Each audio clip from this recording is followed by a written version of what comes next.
Okay, welcome everyone. As we learn Torah Hashem Be'ezras Hashem Yisbach, broadcasting here live from Hagadol Yisrael Beis Zev, our headquarters in Lakewood, and we begin with gratitude to TorahAnytime.com for giving us a global platform in 187 countries to teach Torah as we get ready for the anniversary of the birth of Klal Yisrael, which is Pesach, and this is Shabbos Hagadol Drosha, weekday version, Shnas 5782, and we learn, sponsored tonight by my virtual Talmud Daniel Dax, L'Refuah Shalema, for Habacher Chaim Moshe Yeshua ben Malka. He should have a Refuah Shalema B'Seich Shar Chayil Yisrael. Again, we thank Daniel for sponsoring tonight's very important share. We thank Chazak for promoting the share. We also want to take the opportunity to learn for Rav Zechalia Wallerstein that he should have a Refuah Shalema, get back to his home, to his wife and children, and to all of Klal Yisrael that desperately needs his continued excellent health, his dynamism, to be able to help the many, many people all over the world that he helps. As we get ready for Friday night and Motzei Shabbos, our ritual is called the Seder Shel Pesach. And that's a unusual way to refer to a Sudas Yom Tov as a Seder. We're so used to it. But why is it called a Seder? So the Kolbai, which is one of the premier compendiums of Minhagim and Halacha in all of halachic work, the Kolbai says simply, it's to make sure that we know the correct order. We have to be very careful not to mess things up, because that could interfere with the proper observance of the whole evening. What do I mean? Well, it says Yachatz Magid. It's very important to break the middle of matzah before you start retelling the story of Mitzrayim. Because the din is that Magid has to be Lechem Oini, which is Lechem She'oinin Bodvarim Harba. You're supposed to say the answers, Avodim Hayinu, you're supposed to say the answers over the matzah. It has to be Lechem Oni, Lechem She'oinin Bod. Now, in order for it to be Lechem Oni, in order for it to be poor man's bread, Ani darkoi beprusa, the ani has to have a piece, right? So therefore we break the middle matzah, and only then do we do the magid. And that's why we always make sure to keep the matzah exposed, except when we are giving attention to the wine. So for example, when we say V'isha Amda, we pick up the wine, we cover the matzah, but right afterwards we make sure to uncover it, because we want to have Lechem Oini. So therefore it's very important to know the Seder Yachatz Magid. It's very important to know that after you finish the meal and you have the kompot or the ices or the freezer brownie cake, right, you better eat the afikaimin. Now that's a very big departure from the norm. The norm, after you have the kompot, you do ma'im achrayim and you bench. But if you do that Pesach by night, you're up the creek, boy, are you in trouble. It's going to be a visit to the rabbi.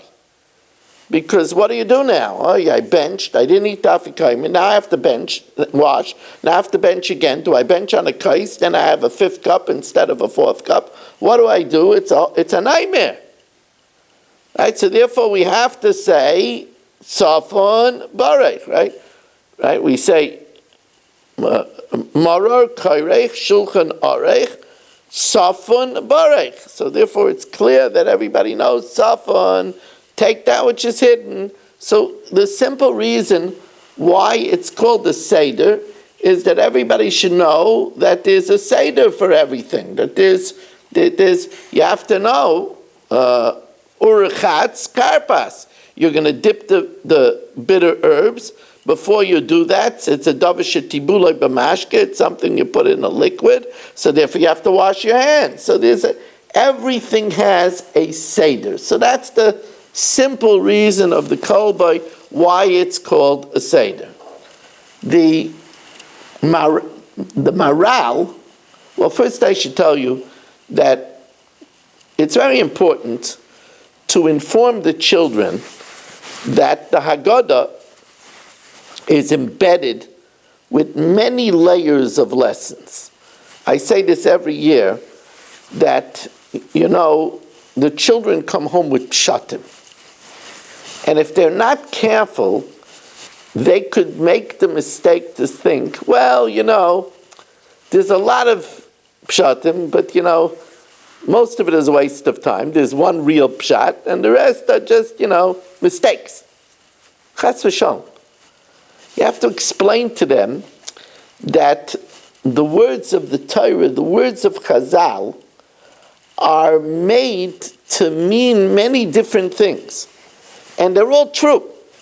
That's the idea of Shivim Ponim La Torah. There's 70 ways to interpret the Torah. On 4 levels, on Pardas, which is the garden, Pardas, Pshat, Remez, Drosha, and Side. And that's only the beginning. Because really the Torah is the word of Hashem that's infinite. Ein cheker l'svu nasai. But a child has to know that. So what we do when we say Seder is we say, besides the Pshat, there's also 3 other levels. The Side, the Drush, and the Remez. So that's why it's called the Seder, to tell them how much is there. But the Maral Miprag, not so long ago, that we had a man who was able to make a Golem to defend Klal Yisrael from the dangerous elements.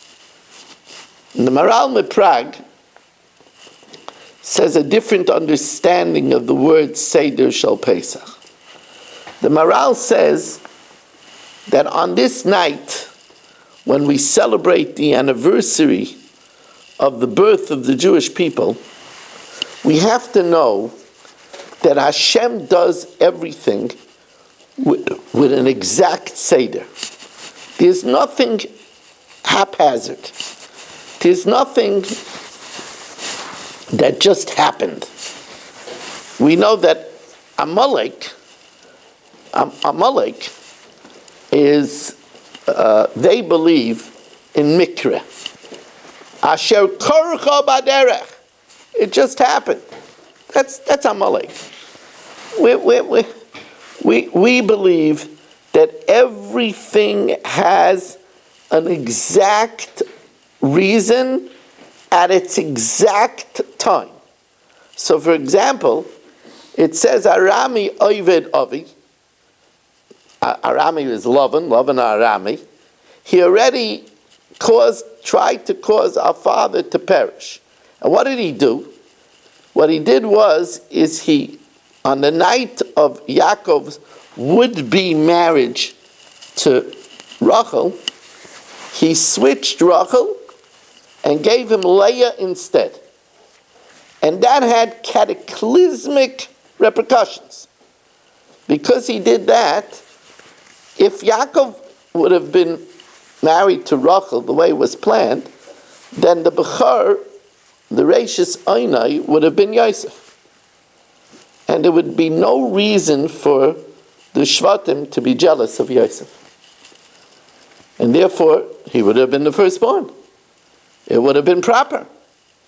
It would have been proper for him to get the Crayola cloak, the Ksainis Pasim, to do the Kahuna.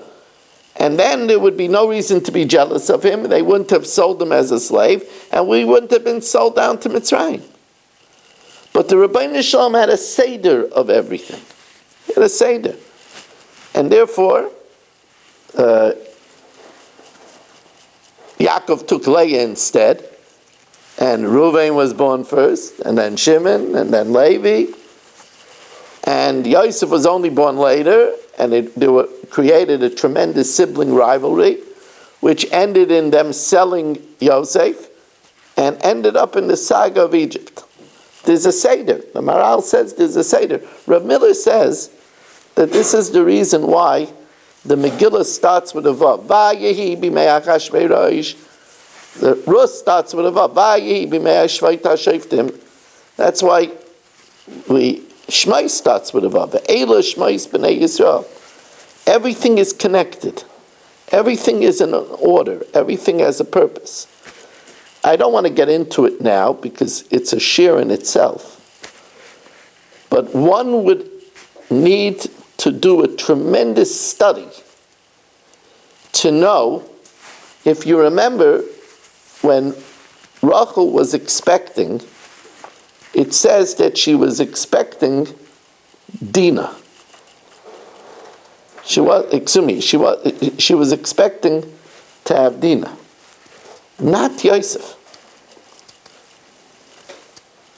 So, but Leah said, if my sister has a girl, then there's only 12 Shvatim, then she won't have even as many as the Shvachas.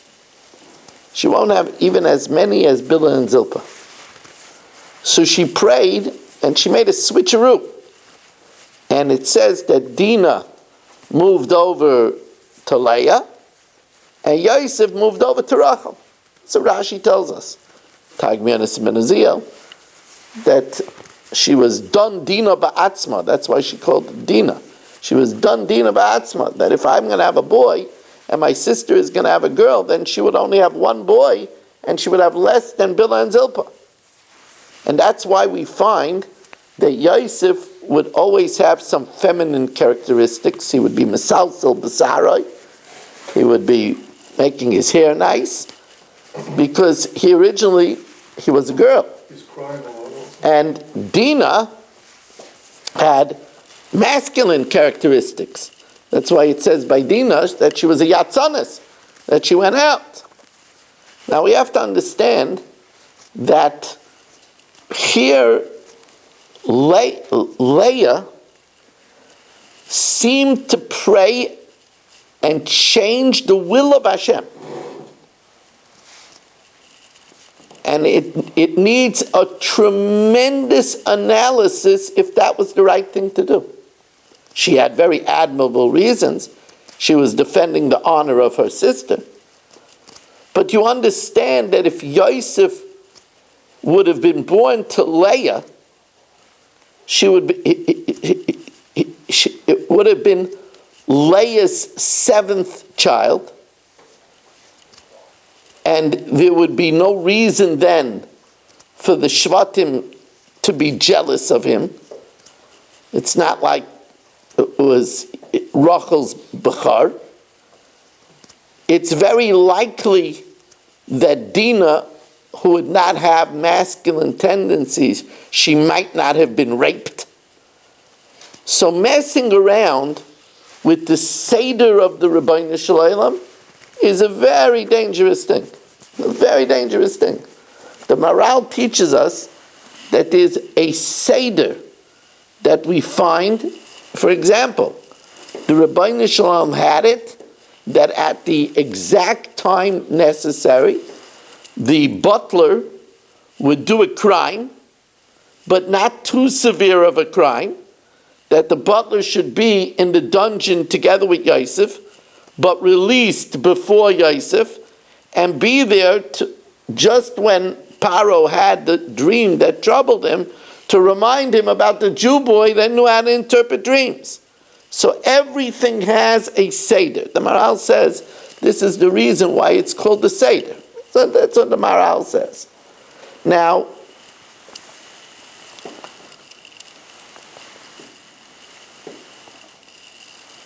I want to tell you that we have a table of contents by the Seder.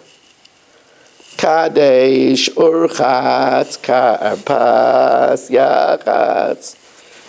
There's counting Moitzi Matzah as 2, there are 15. It's a minig Yisrael that before starting the Seder, the family sings the 15 Simanim. Kadesh, Urchatz, Karpas, Yachatz. The tzaddik from Ratzford testified that the time of singing the Kadesh, Urchatz, Karpas, Yachatz is a tremendous eis ratzon for a person to pray for what they need. He says over from the Apterov that somebody came to the Apterov and said that he's very behind in his rent to the baron. And in those days, if you didn't pay your rent in time, they removed the roof and you were in the freezing cold. You just had to leave because the house became unlivable. It became a sakana to live in the house. And the Apterov said, pray during the saying of Kadesh Urchatz Karpas, which they did with Emunah. It's a very big thing to have Emunah in a tzaddik. Very big thing. Now I went last Thursday, if you remember. I gave the shir at 9 o'clock from Flatbush. Remember? Rabbi Yafi came down, he switched his whole schedule, and he made the screen here. The shir was at 9 because I had a chasen of a Yosem, Binyamin Preder. I wanted to be under the chuppah when Chaim Oizer, Olav Shalom, came to the wedding from Shemayim. I was very happy to be under the chuppah and be united again with Chaim Oizer, at least for the simcha of his son. Anyway, I arrived in time to Brooklyn that I was able, my brother and two of his children wanted to delegate me to sell chametz. So I stopped in Staten Island, and I was able to go to visit Reb Ruven Feinstein. So I visited him, and I mentioned that somebody had a grandson, a grandchild, a granddaughter actually, who was in the hospital with some breathing distress, and they weren't releasing the child from the NICU already for many, many days. So Reb Ruven went like this and said, it's not a problem. And the family called me up. The next day, the child was released from the NICU. The tzaddikim have a tremendous kayach, So I told this over to my brother, Yisrael, and he told me that they have Kanayin Hora 13 children, and when his wife was expecting the 13th child, she was already older, and normally she has 12-hour labors, and she felt that she simply didn't have the kayach, and the doctor wasn't letting her have Demerol. She wanted Demerol. She didn't want an epidural. She wanted Demerol, and the doctor felt she was too old for the Demerol. So from the labor room, my brother called Reb Ruven. He's a big Talmud of Reb Ruven. So Reb Ruven asked, can she wait a half an hour? So she said, half an hour she could wait. He says, Amir Hashem, in a half an hour. So 20 minutes later, he called back and he asked my brother, no, he said, Rabbi, it's not moving at all. He said, let me speak to your wife. And here in the labor room, speaks to the wife, and she starts crying. And he starts crying with her. And he says to her, no, it has to move now. He hung up. 5 minutes later, she said to Yisrael, get the doctor. Get the doctor. So the nurse said, the doctor was just here. So my brother, he could be very ferocious. He said, my wife, this is her 13th child. If she says, get the doctor, she's not a newbie. If she says, get the, so the doctor comes, and he looks at her, and he says, we're going to have a baby. And 5 minutes later, the baby was born. That's a koyach of a tzaddik. A koyach of a tzaddik. So my brother told me that this is a story that happened in 1942. A husband and wife with two children managed to escape the gas chambers. They got to Ellis Island, and when they go to Ellis Island, they make a medical test. And they told the wife, it was Erev Shabbos, they told the wife she has TB. They have to send her back. Sending back in 42 was sending to the gas chambers.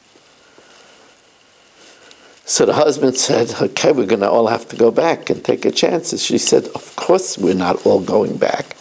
You're going to stay here with our two kids. Some of our family has to survive.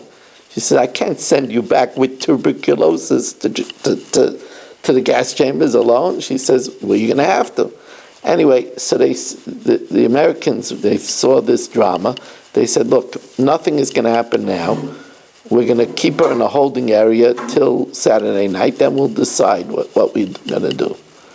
So here he is, he goes out, he's crying, he doesn't know he has two kids, and they meet a Litvish Yid who hears the story, and he says, look, I'm not Hasidish, but there is a Hasidish Rebbe here, Kapizhnitzer Rebbe. And he says, I'll take you to Kapizhnitzer Rebbe, you're a Chassid. He comes to Kapizhnitzer Rebbe, the Kapizhnitzer Rebbe hears the story, he says, everything's going to be all right. Sees a Chassidish Yid, he says Amen, and he has a good Shabbos. In the meantime, the Litvish Yid didn't have a good Shabbos. He's sick over it. They go back Motzei Shabbos, the wife is there, she's out of confinement, she's happy, she says, look, they said it was a clerical error, I'm fine. So the Litvish Yid goes back to the Kapizhnitzer Rebbe. He says, look, it's a happy ending, but how could you say that? How can you say everything? So he says, look, do you see a shingle in front of my house that everybody should come here? Am I asking people to come here? I'm not asking people to come here. Am I asking for this? They've made me a chacham. The Gemara says, Yelech Eitzel chacham. So they come to me. So do I have a choice? I didn't ask for this. I said everything's going to be okay. And then I turned to Rabban Shem. I said, look, Rabban Shem, you put me into this situation. You can't make the Torah look false. You have to do something. He says, and then I stayed up the whole night saying Tehillim.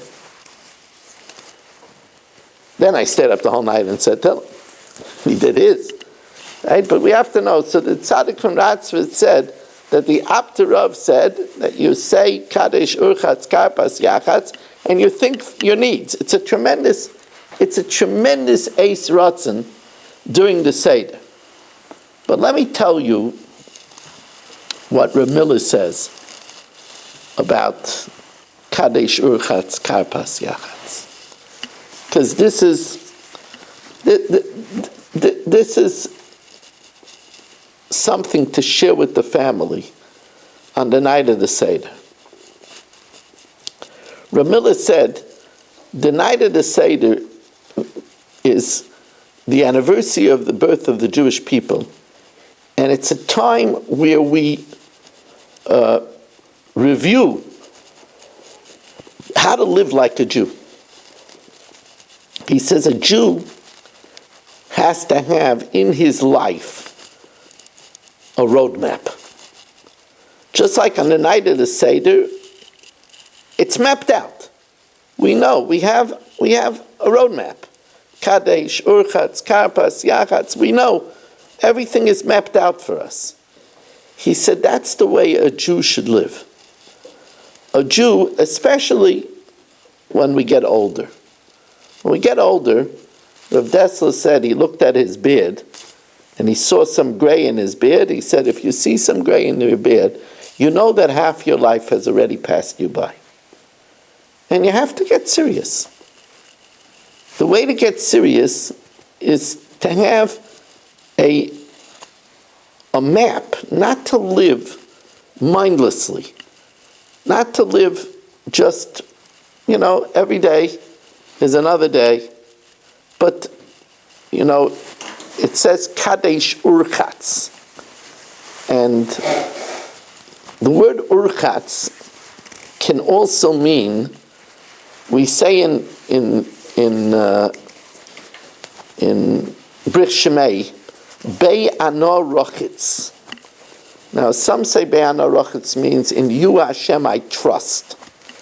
But others say Rochitz means to you, Hashem, I want. Rochitzna means to want.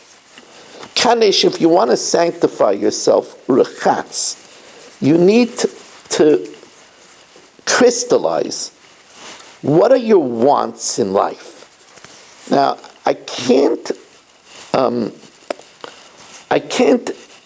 emphasize enough how important it is to have the correct wants.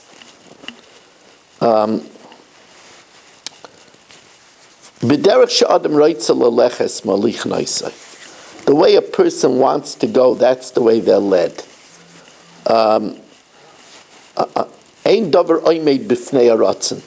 Nothing stands in front of a will. Now, as a person gets older, they have to create for themselves crystallized ritzinus. The Hasidim say that ratzin is the same letters as tzinar, which is a pipe, a conduit, because it's the ratzin that makes the tzinar, that makes the pipeline from heaven. So a person has to have, Ramila says, we have to know in our life what are our ritzinus. For example, I have a ratzin to be a good spouse. That's very important, because Rav Chaim Vital says, they asked him, how do you know if a person is a good person? So Rav Chaim Vital said, see how he treats or she treats their spouse. Because that's the entire prism, the entire spectrum of midas is in how we treat our spouse. So that's a rutzin. When a woman gets up to Shemayim, she's going to be asked, were you an Ezer Kenegdai? When a man gets up to Shemayim, he's going to be asked, V'simach es ishtoi? Did you make your wife happy? So if a person is making their table of contents of life, one of the number one things on that table of contents is how am I treating my spouse? And that has to be a rutzin to make it better. So for example, how do you act upon that? How do you act upon making that better? So you could make a list of items to do to increase your spouse's happiness. I'm not talking about, doing the laundry and paying the bills. I'm talking about something extracurricular.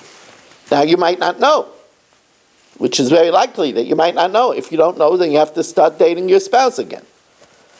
But that should be a rutzin. That should be a want. A person should know what their spouse's dreams are. If you don't know that, then you're not a good spouse. You have to know what your spouse's dreams are. To help your spouse in the journey of life, help them fulfill realistic dreams. That's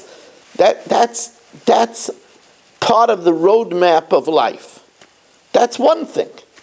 On the roadmap of life, we know especially Pesach, it says, Amzu Yetzarti Li Tilasi Yisaperu.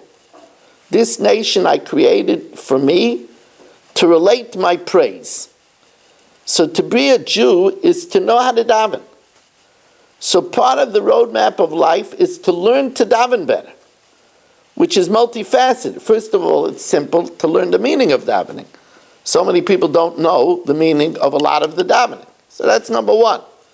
Number two is to learn how to concentrate better, to focus. Many people daven, but they can't focus. So you learn techniques. You learn to hold your finger on the word, which helps you zoom in on the word. You learn how to clear your mind before davening. You learn to have different ideas for the different parts of davening ahead of time, so it's easy to have those ideas. But but first you have to have a ratzon. And then there's the on the roadmap should be charity. We know that we don't take anything with us, and many people will come to the next world very poor because they've stocked away in this world and they didn't put away for the next world. So that has to be a ratzon. Then there's a ratzon. There's a big ratzon to be a good father, grandfather, great-grandfather, to connect with our descendants. That's a very important thing. That's a very important thing. And it's a reason to live longer. We'll live longer if we're there for our descendants. But there has to be a ratzon. People, they don't have a mission. These have to be defined missions. And that's what Ramiller said. Ramiller said that we have to have, like Kadesh, Urchatz, Karpas, Yachatz, the one night of the year, that's a dugma, a model for the whole year, that we should have a roadmap on how to live, and ritzaynos on how to live.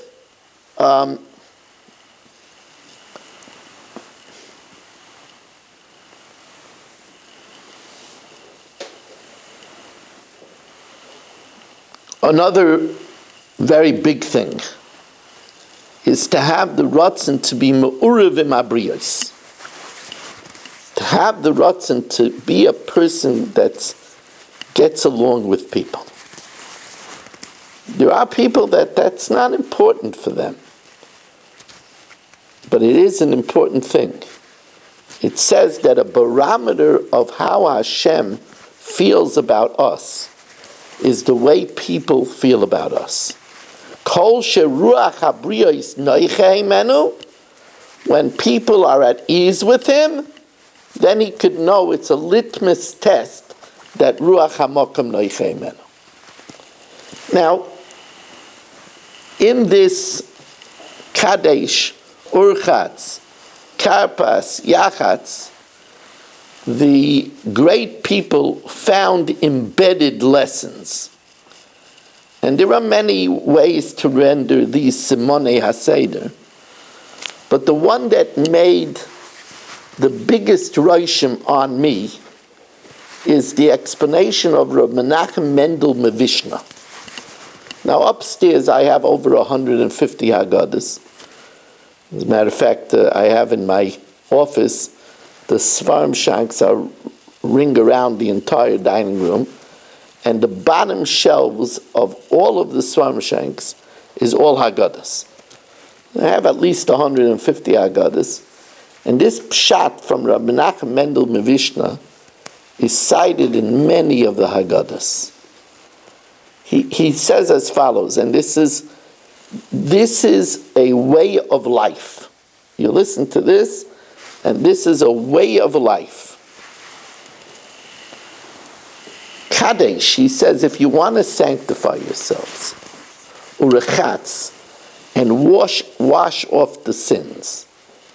So this Kadesh Urchatz has always been a way of depicting the two missions of Aseh Toiv and Sur Meirah, doing good and turning away from evil. That's the Kadesh Urchatz, the sanctification and the cleansing. He says the first thing that we have to know is Karpas. Karpas stands for Klal Rishain Peh Sosim. The first principle is to know to keep your mouth shut. Kadesh, if you want to sanctify your rechatz and cleanse yourself, Karpas. Klal Rishain Peh Sosim.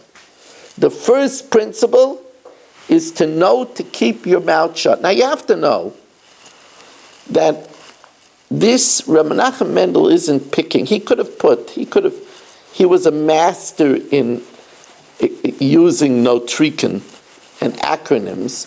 He could have embedded in Karpas many things. Many things. For example, by every Seder, almost every Seder throughout my children's upbringing, I decided to say certain things by every Seder. So my children grew up. You ask any of my children, what's the Karpas Vart? They'll know the Karpas Vart. I would tell them that Karpas is a lesson in duality. On the one hand, the Karpas is a Vorspeise, an aperitif, an appetizer. We dip something in salt water, we eat it in the beginning of the meal to make us hungry. It's an appetizer. It's done because we are supposed to look like royalty. On the other hand, we know that the Karpas is, we dip it in the water, salt water, which represents the sweat, the tears. We know Karpas is backwards Samach Perech, the 60 myriads of people that suffered backbreaking labor. The dipping into the water represents the drowning of the babies. So it has a dual message, and by the way, that's why there is a big difference of minhagim, whether you should eat the karpas with haseba or not. Many people do not recline by karpas because it's samach perech, it's travail, it's suffering, it's tears, it's drowning. Yet other people do haseba. Ramosha writes, it was the opinion of Rav Moshe Feinstein that if you don't have a set minig from your parents, then you should recline by karpas, because he said the Mishnah just says toivlin yerek. You dip a vegetable. It doesn't mention anything about suffering, about tears, about samach perach. It just says to dip like royalty, and therefore he says you should do aseba. But there's a duality to karpas, which I explain to my children as follows. You know, in Mitzrayim, they worked so hard, they had to make 600 bricks a day, with such a pressure, because if you didn't finish your quota, you did 599, they took a baby instead. It was, if you were short a brick, it was a baby. If you were short 2 bricks, it was 2 babies. The pressure was intense, and there were tears and suffering. But you know what else karpas is? How is karpas backwards? Karpas backwards spells sifracha, your books. And what's the gematria of karpas? Chav is 20, Reish is 200, that's 220. Pei is 80, that's 300, and Samach is 60, that's 360. You know what the gematria of 360 is? Shas. Shas is 360. So karpas is sifracha and shas. Because if you're like Shevet Levi, who said we can't go to work because we got to learn, so then they didn't suffer the tears. So I said, the karpas teaches us that we have a choice. We could dedicate ourselves to Torah and avoid the samach perach. So there's a lot to learn from karpas. And yet, Rav Menachem Mendel Mavishna said, Kadesh urchatz, if you want to sanctify and wash yourself off, karpas. Klal rishon pesasim. You want to know the first principle in life to succeed is to know not to talk. Because it was the dibara of Yosef, the evil tidings of Yosef, that got us into trouble. That's what happened. And it was the halahageni ata omer kasher rakta es hamitzri that Dasan Aviram said that almost got Moshe Rabbeinu killed. If not that Hashem made a miracle, v'yatzileni mecher of Paro. And it was Paro is the same letters as Perah, that had the foul mouth. So therefore, Rabbi Menachem Mendel Mavishna tells us, you want to know Kadesh Urchatz? Karpas. Klal Rishon, the first principle is Pesasim, is to know to keep your mouth shut. Then, you want to go further? Yachatz Magid. Even what you have to say, half it. Yachatz magid. Even when you have to say, half it. Rochta, if you want to cleanse yourself more, moitzi matzah. Matzah is strife. The word matzah means strife. Natsuni means to fight. If you want to go further, Rochta, if you want to wash further, moitzi matzah, get out the fighting. Because fighting, moror koirich, has bitterness wrapped inside it. If you do that, then shulchan aruch, then in this world you'll have a fixed table because it's machloikis that's doicha mea parnassus. So if you do that shulchan aruch, you'll have a table set in this world. Soften, and what's hidden for you in the next world, barech, will be blessed. You'll be there, hallel, singing to Hashem and nirtzah, and you'll find favor in Hashem. So you have to see from over here that Rabbi Nachum Mendel, Mevishna, is giving us his Weltschaft, his way of looking at the world. If you want to stay out of trouble, then of all the areas to work on, and what he felt that you should share with your family, is watch your mouth. Klal Rishon Pesach. Now, this is, those that know from Gemara, know that this is what the Gemara preaches. The Gemara says, Ma nasai shel odam ba'olam hazeh. What's a person's craft in this world? Ya'aseh atzmai ke'ilein. He should make himself like a mute. Now that's such an odd Gemara. First of all, what do you mean, Ma nasai shel odam ba'olam? It depends. This one's a doctor. This one's an accountant. This one's a plumber. This one sells cars. So the Gemara says there's a universal umnus. And that's to know how to keep quiet. And notice that the Gemara says it's not only universal, but it's an umnus. An umnus, if you're an uman, that means you spend years cultivating the skill. An uman has cultivated. A doctor went to school for 10 years. A surgeon for 12 years. It's an umnus to know to be quiet. There's a lot of divorce in the world today.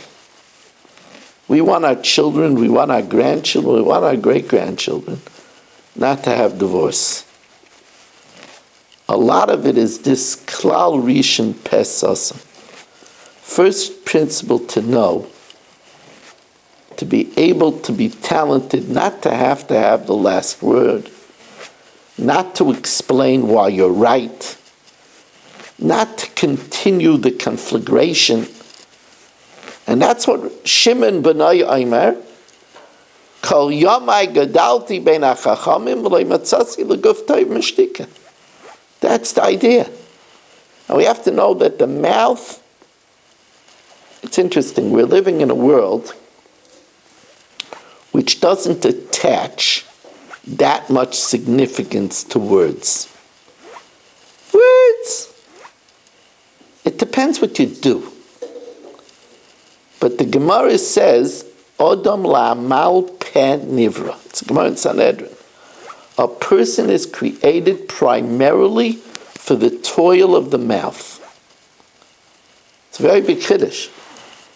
You would think, talk is, but it's what you do. No.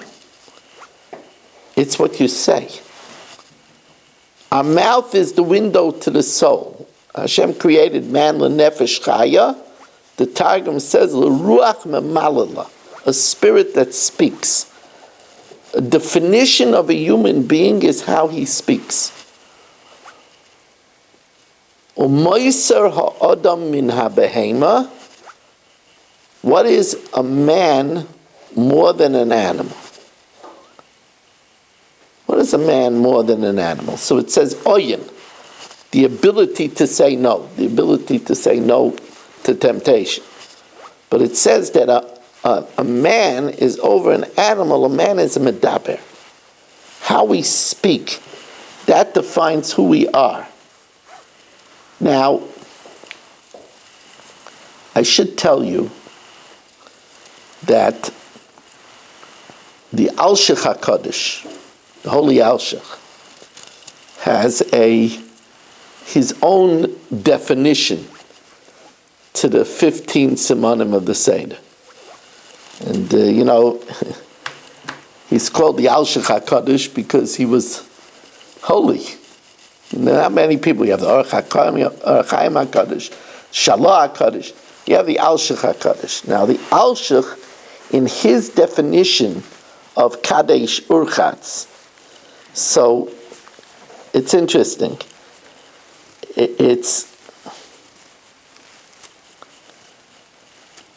So first, on Kadesh, he says, to sanctify yourself, Kadesh atzmai b'mutar lach. He says sometimes we should even hold back from what is permitted. Now that's not an easy thing. For example, there's some people that they don't eat everything on their plate. They hold back a little bit. That's it's a lofty level. There are people that could stay in bed another 15 minutes, but they deny themselves. I'm not holding on these madregas, but there are people that's kadesh atzmai b'mutar lach. Then he says, it's interesting how he interprets the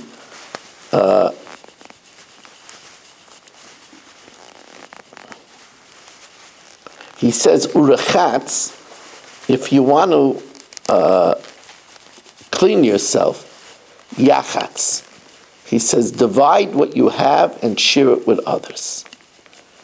And he says karpas, he changes karpas, he jumbles it, and he says kaf ros.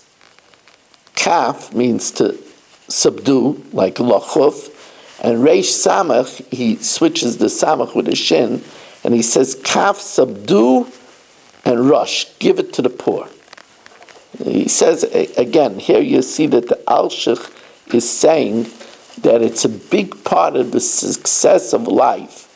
We're so much into making money. He says, subdue yourself and give to the poor. And then he says that Magid Rochza, he says, make it a mission to tell others to clean themselves. Meaning, don't only care about yourself. Magid Rochza, tell other people that they should try to be better. Of course, we're talking about somebody that's able to do it. Teichacha is only good if the people will listen. But the idea of Magid Rochza is it says that Aaron was oyev esabrius umekarvan l'Torah. He loved people and therefore he cared for them. And he wanted them to be better. So it could be starting with your own family. It says, ish nitfus al anshe beisai. A person is held accountable for the people of his house. And then he has an interesting spin on moitzi matzah. He says that moitzi matzah means you should take out and put in the forefront of your life matzah. Matzah, he says, is the Yetzer Tov. That should be your engine, the Yetzer Tov. We know chametz represents the Yetzer Hara. The Gemara says chametz is the seir shebeisa, the yeast in the dough that agitates. The Yetzer Hara is always agitating us to get angry, to do what we're not supposed to, right? So that's the chametz is the Yetzer Hara. And moitzi matzah means the matzah represents the Yetzer Tov, right? The chametz represents one who is gaivadik, and the lowly matzah looks at the puffed up chametz and says, "What are you so puffed up about? We have the same ingredients, right?" That's why matzah is meitzach, is brazen, its samach is to sprout, and it's to be arrogant, while matzah represents the Yetzer Tov. So the Alshich says, moitzi matzah. Put in the forefront of your life the Yetzer Tov. Let that be your engine. What's your engine? There's some people that their engine is the Yetzer Hara, and then they try to stick in the Yetzer Tov somewhere. He says, Moitzi Matzah, let your engine be the Yetzer Tov. The davening and learning and tzedakah and helping a wife, a spouse, kibbut av aim. Let that be your engine. Then he says, it's so interesting. He says, Moror Kairei. He says, Moror, of course, which represents the Yetzer Hara, should be sandwiched always with the Yetzer Tov. In other words, what you do with your Yetzer Hara, you eat, you sleep, it should be kairich, it should be wrapped up with the Yetzer Tov. It should be channeled with the Yetzer Tov. So you eat in order to learn better, and you sleep that you should have patience with your spouse. You know, if a person injects into their sleep a little thought, I said in the beginning of the week, in the third day of Bamidbar in the Chakli Yisrael, so the Zohar says a fascinating thing, the fascinating Zohar. The Zohar asks, what's the idea that when we go to sleep, we give ourselves as a pikadon to the Rebbeinu Shalom? It says, B'yodcha afkid ruchi. What does that mean? So the Zohar says a fascinating thing. The Zohar says, let's say, Berish owed me $10,000. He doesn't, but let's say he did. And he gives me, he says, I'm going away for Pesach and I don't want to leave my expensive, I have an expensive kais in the house. So he gives me a $3,000 kais. So if Berish doesn't say to me, I'm giving this to you as a deposit, so then I might say, he owes me $10,000, the case is $3,000, I'm going to take it, sell it, and I'll get $3,000 to the payment of the loan. But if he tells me this is a deposit, so if it's a deposit, I'm not allowed to take it for the loan, what kind of behavior is that? So the Zohar says, we've sinned, and we owe the Rebbeinu Shalom our lives. So if we just give him, Hashem, our lives in the night, the Zohar says Hashem could say, okay, I'll keep it. He sinned, he owes me. So therefore we say, Hashem, it's only a deposit. It's only a deposit. Yodcha afkid ruchi. It's only a deposit. Once it's a deposit, Hashem has to give it back. You have to give back a deposit. So you see how important it is. You're doing something, you're sleeping, but you should have the mind, the right kavanas. That's what the Alshich says, Moror Kairach. I said many times that a person goes up to Shemayim. Here's a man by the name of Shmerel. His name is Shmerel Horowitz. He's 90 years old, and he gets in Shemayim, he's waiting in line, and they call, next, Shmerel Horowitz from Williamsburg, 60 years old. So Shmerel said, I didn't know there were clerical level errors up here in heaven. I was 90. So Hashem says, I know you were 90, but you slept 30 years. So you're only a 60-year-old. You slept a third of your life. Shmerel said, a third of my life is chopped off just like that? But if a person, before he goes to sleep, he just thinks, he could still enjoy sleep. He thinks, I'm sleeping, so tomorrow morning when I put on my tefillin, I'll be able to concentrate better. Tomorrow morning when I get up, I won't be cranky with my wife. Ooh, hechsher mitzvah k'mitzvah. You just converted your 8 hours sleep into shalom bayis. You just converted your 8 hours sleep into tefillin. So moror kairach, what we do with the Yetzer Hara, eating, sleeping, going to the bathroom, kairach, wrap it up with v'nishmartem oidlu nafshei seichem, wrap it up with a good asher yatzar. That's the Alshich HaKadosh. That's the way the Alshich HaKadosh learned the Simonei HaSeder. Now I just tell you what the Alshich HaKadosh says on Sofan. On Sofan he says, again here's a Kadosh. He's teaching us, at least sometimes. He says on Sofan Know to hide certain things. Everybody doesn't have to know everything that you do. Everybody doesn't have to know. Know to hide certain things. I had this chus that I learned with Chavrusi Yossi Eisen in the Yeshiva of Staten Island, and we would learn straight. We finished Bava Basra together, we finished Chulin together. So we would learn even during Bein Hazmanim. So he would come to my house, I would come to his house. So I got to know his father. His father grew up in Baranovich, and he was a Talmud of Rav Elchanan. Rav Elchanan Vassman, Zechatzad B'Kodesh Rav, Schus Yogan Aleinu Hashem Yinkum Damai. And he told me that Rav Elchanan said, it says in the Pasuk, Atznei Aleches im Hashem Alikecha. Walk modestly with Hashem your God. So Rav Elchanan said, how do you know if somebody is living with God? If he's modest. Because if he's modest, then he's not doing it for the accolades. He's not doing it to get noticed. So why is he doing it? That's the meaning of Hatznei Aleches. If somebody is modest, then you know him Hashem Alikecha. Then you know he's walking with God.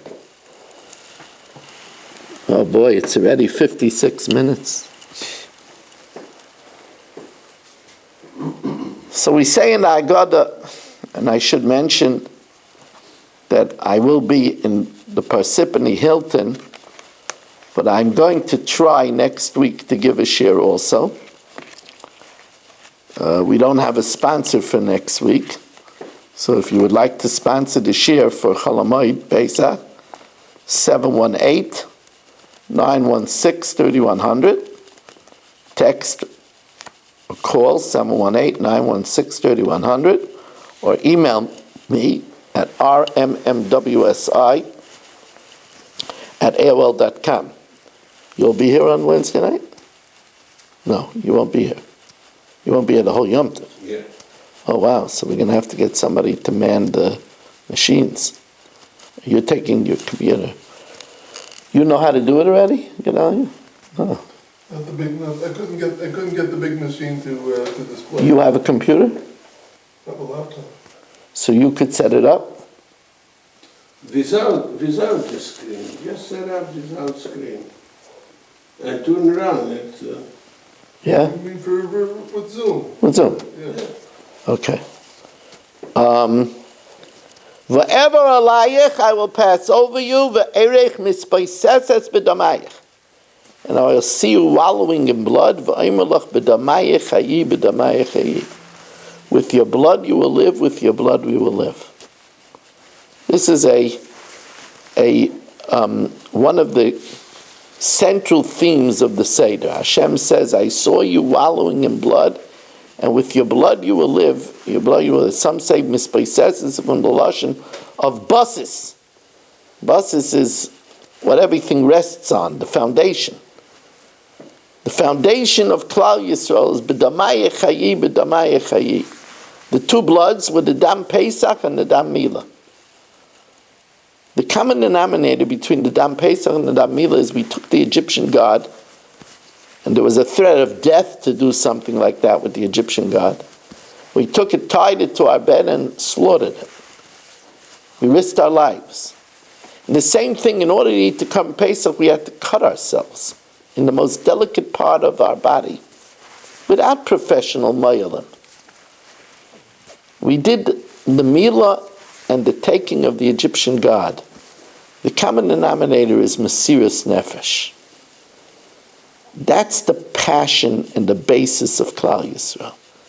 To be Meiser Nefesh for Avodas Hashem.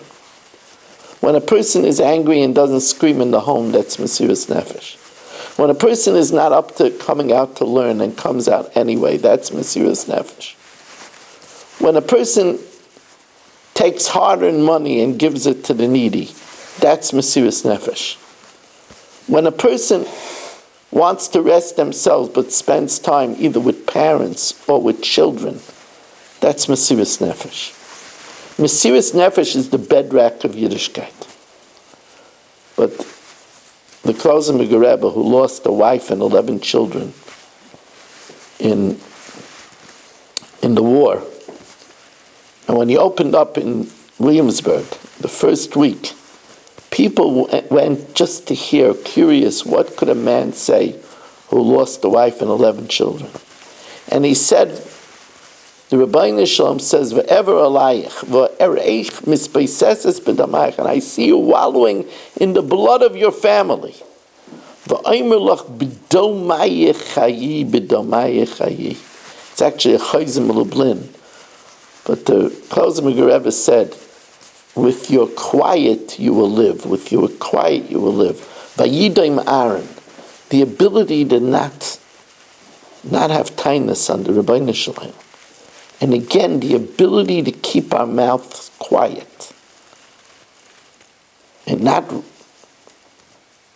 rail against the Rebbeinu Shalom. That's also the secret of the Jewish people, the secret of Jewish survival. I want to, as always, thank everybody for joining us. A reminder that this is high tension time, the few days before Yom Tov. It's a big segula to have everything good, not to fight with your spouse. So it's not easy, and it's very important. I want to thank you all for coming. Wish you a Chag Kosher v'Sameach, a good Shabbos, and everything wonderful.